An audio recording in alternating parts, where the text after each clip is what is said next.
Ayan guys, so kailangan natin mag-ipon ng tubig para sa ating mga gagamit sa pagluluto. Dito na lang medyo malakas ang tubo ngayon. So nga pala guys, pakikita ko nga pala sa inyo ang aking biniling solar. Ayan o. Yun. Medyo hindi kita. So, hindi na pala kami gumagamit dito ng kuryente gaano para sa ilaw. Puro solar na lang. So, ganito sa probinsya, napakadilim mo. Ayan. So, dito sa may terrace namin, so solar na din. So, maliwanag naman. So, makakatipid tayo ng konti ngayon sa kuryente.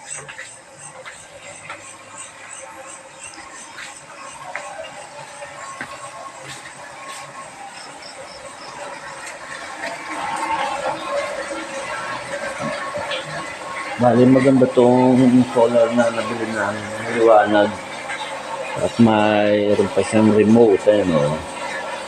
Diba? So,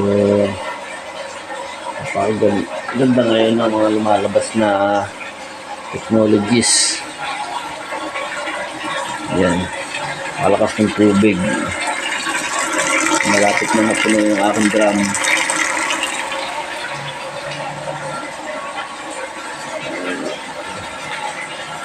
Mag-aabang-abang lang tayo mapuno. Ayun, napakaliwanag ng solar. Diba? So, tupid na tayo ngayon sa kuryente.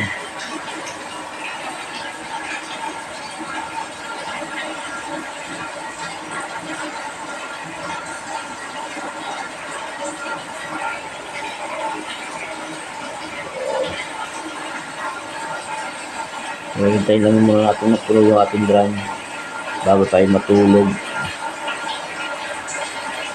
Kasi guys, dito sa probinsya, kapag ganitong oras sa amin, gabi, medyo malakas ang tulo ng tubig. Siyempre, wala nang ganong gumagamit. Yung iba tulog na. Nakapuno na sila ng mga estaka nila. So, kami naman dito sa taas. Kasi medyo mataas ng lugar namin.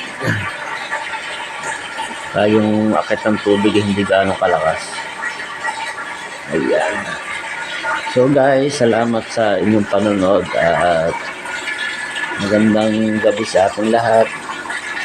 So, salamat sa inyong panonood at sa mga bago sa aking YouTube channel. Huwag niyo pong kalimutan ang mag-subscribe. Please like, share, and subscribe po sa aking YouTube channel. Thank you so much and God bless.